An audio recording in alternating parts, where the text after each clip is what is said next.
Einen wunderschönen guten Morgen zum Trainingspart heute mit der Überschrift: Nicht das Anfangen, sondern das Durchhalten einer Sache wird belohnt. Stimmt doch, oder?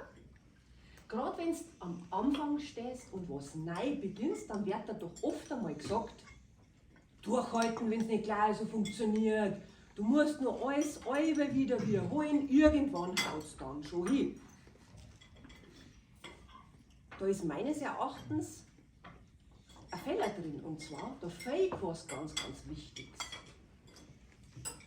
Dranbleiben ist grundsätzlich schon richtig. Nur, wenn ich in der Ausführung einen Fehler drin habe, einen Wurm drin habe, was passiert denn in dem Moment? Ich wiederhole das Falsche immer und immer wieder, das, was mich schon mal nicht zum Ziel gebracht hat, oder? Das war genauso, wie wenn du da heute ein Video anschaust, ja, da fährt einer mit dem Radl, der fährt durch ein Schlagloch durch und den schmeißt. Und du schaust dir das Video nochmal an, schaust das nochmal an und nach dem dritten, vierten Mal denkst du, jetzt habe ich mir aber schon gedacht, dass der einmal außen rumfährt. Ja. Wir erfolgsversprechend waren so ein Vorgehen. Meine Empfehlung schaut so aus, wenn was nicht so hinhaut, du das aber schon des Öfteren probiert hast.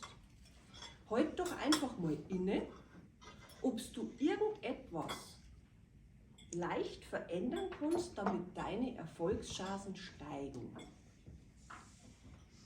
Das gilt im Sport, privat, aber auch im Business.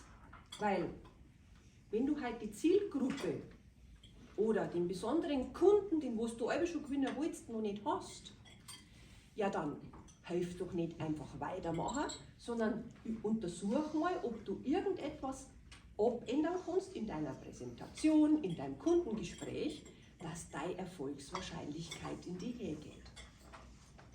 Also in diesem Sinne, dranbleiben, aber immer hinterfragen, kann ich mir es irgendwo ein bisschen leichter machen, dass der Erfolg leichter zu mir findet. Ich wünsche euch viel Spaß dabei.